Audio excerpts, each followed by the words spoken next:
Hello everyone. My name's Jan Gardner and I work at the Student Disability Service, and that's what I'm here to talk to you about this afternoon. Log in and download the recording. Once it's available, it will be fully subtitled for you. Okay then, so what can I tell you about the service? We're primarily a team of professional advisory staff who offer advice and guidance on a range of support that is available to students who have a disability, a learning difference, or a health condition that affects their studies. And that's one of the crucial things about our service. We basically provide support for students in direct relation to their academic work. We don't tend to get involved in your wider lives. Maybe easiest to illustrate that with a quick example. If we had a student at the university who was a wheelchair user and that student needed help to get dressed in the mornings, that's not something our service would be doing for them or working with them in relation to, because that student would need that help whether they were studying with us or not.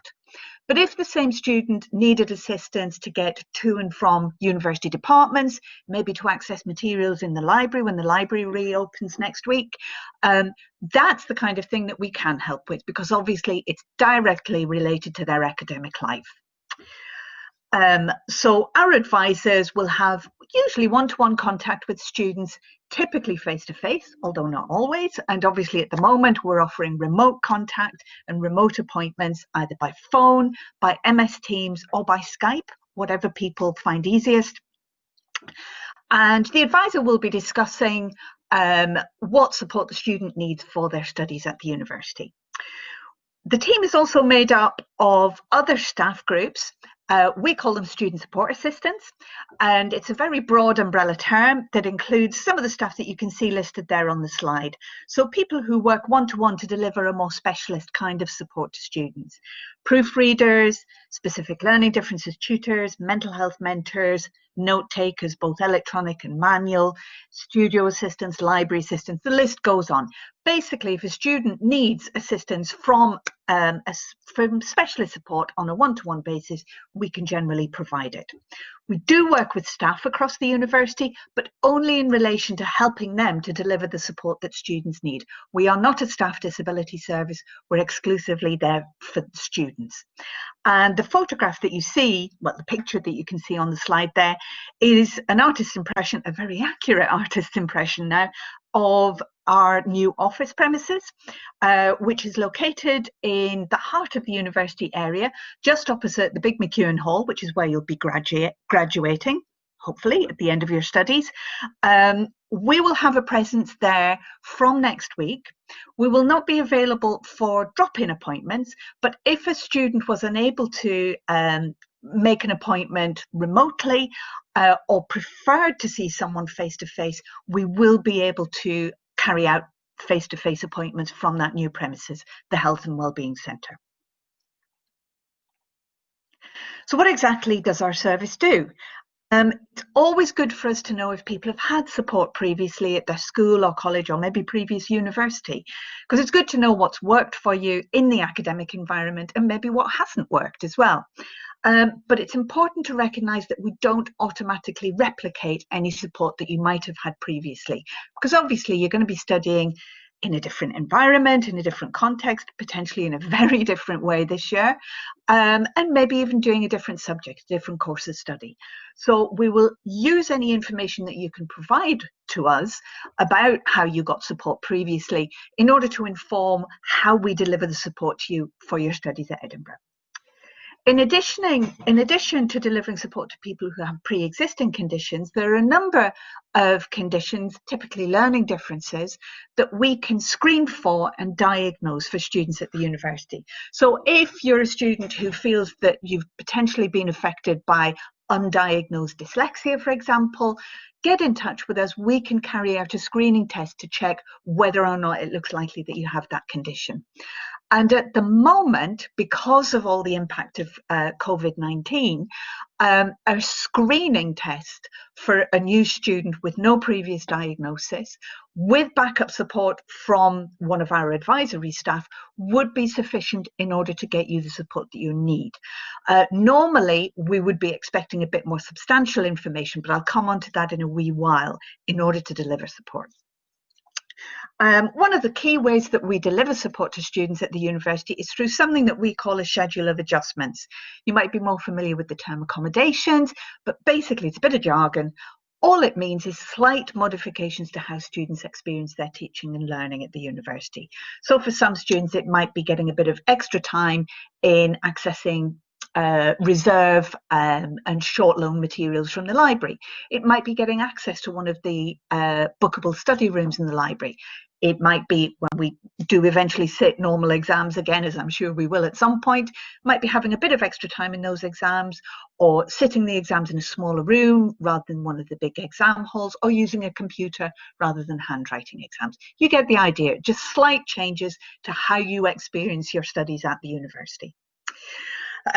We can also advise on and loan a range of assistive technology and equipment, because that can be a massively helpful way for students to cope with their studies at the university, minimising the impact of their disability, learning difference or health condition. The assistance that we can offer students is in accessing relevant funding. There is a fund, some of you may already be aware of this, that's provided by the UK government. It's called Disabled Students Allowance, and it is specifically to cover additional expenses that a disabled student might have as a consequence of their particular condition and how it affects their studies. So the fund can cover the cost of specialised equipment. If someone needs an ergonomic chair or an ergonomic keyboard or mouse for their computer, if someone needs one-to-one support, like I mentioned earlier on, from a proofreader or a mental health mentor or a note taker, they all need to be paid. Disabled Students Allowance will cover those costs. Needless to say, the process of applying for Disabled Students Allowance is quite bureaucratic. It's also not consistent across the UK, so there are individual application forms and processes depending on where you're from within the UK. So students from Scotland would apply to Student Awards Agency for Scotland, students from England apply to Student Finance England, etc. Excuse me. Because of the quite bureaucratic nature of the application process, it's not just a case of filling out an online form and sending it some medical evidence off. It's a bit more complex than that. We are validated in order to be able to assist students in applying for that funding. Now, obviously, because of how that funding is derived, it is available to students from within the United Kingdom. It would be completely inappropriate for the university to say, oh, you're from out with the UK, you're from France or China or America or wherever, and therefore you don't get the funding for proofreading support, so we can't provide it. You don't get the funding for the ergonomic chair, so we can't provide that for you. That would be completely unacceptable. So what the university does is it provides us with a bit of extra funding so that we can deliver the same support regardless of where the student's from and how the support is funded. So if you needed specialist equipment or assistive technology, we would loan you that for the duration of your studies if you were ineligible for Disabled Students Allowance to cover the cost. Similarly, if you needed proofreading support or a mental health mentor or a note taker, the university would pick up the cost of that provision. So the support remains exactly the same. All that's different is how it's funded. Now, I've explained a bit about how we do what we do. Now I'm going to discuss a little bit about what we need you to do in order to gain the support that you need. One of the key things is to provide evidence of your particular condition, and this is all tied in with how support is funded. The funding bodies that I mentioned,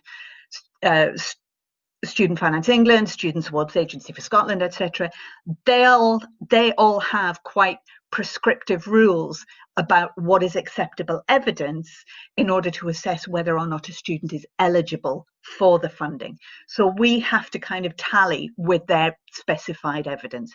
And that's why we are quite prescriptive, as you can see on the slide here, about what constitutes acceptable evidence in order to get support from our service.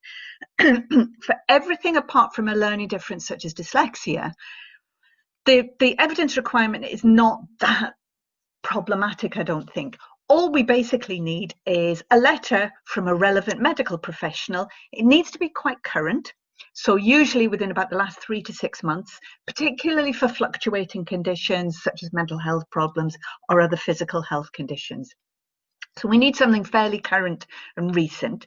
It needs to be produced by someone who knows what they're talking about, knows the student's condition, and knows how it affects them. It does need to state if there is a diagnosis, but if there isn't a formal diagnosis, a list of symptoms would also be acceptable. The most crucial information, however, in that letter is how the condition affects the student. So it's probably easiest if I illustrate again with a bit of an example. If we got a letter from a doctor saying this student was diagnosed with depression 3 years ago, even though it's fairly current, it's by a relevant medical professional, and it does include the detail of the diagnosis, it's not actually going to be acceptable as evidence either for us or for the funding body, because people with depression can work, study, function perfectly well. And what that person was experiencing 3 years ago may be very different to how their condition's affecting them now. So if the letter were to go on and say the condition is impacting on their capacity to concentrate and focus, and they're on medication that can cause drowsiness, immediately that's giving us much more substantial information about how a student's studies could potentially be quite detrimentally affected, not just by the condition, but actually by some of the treatment that they're getting. So that's what we need in terms of medical evidence. Not a huge amount of medical history, not even a particularly long letter, just a few statements. And you can find details on our website that explain a bit more about what constitutes acceptable evidence if you need to have a bit further clarification.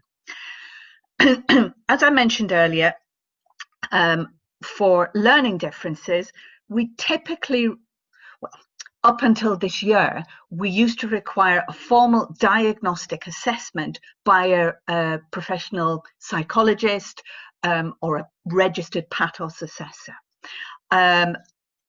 That was because that was what the funding bodies required. But because of the issues around getting people assessed for learning differences by psychologists, clinical or educational psychologists, it can be really problematic because of the social distancing. So the funding bodies have been a bit more flexible, and we're expecting them to continue that flexibility at least up to Christmas, possibly even beyond, depending on how things pan out. So at the moment, if you have been assessed at some point for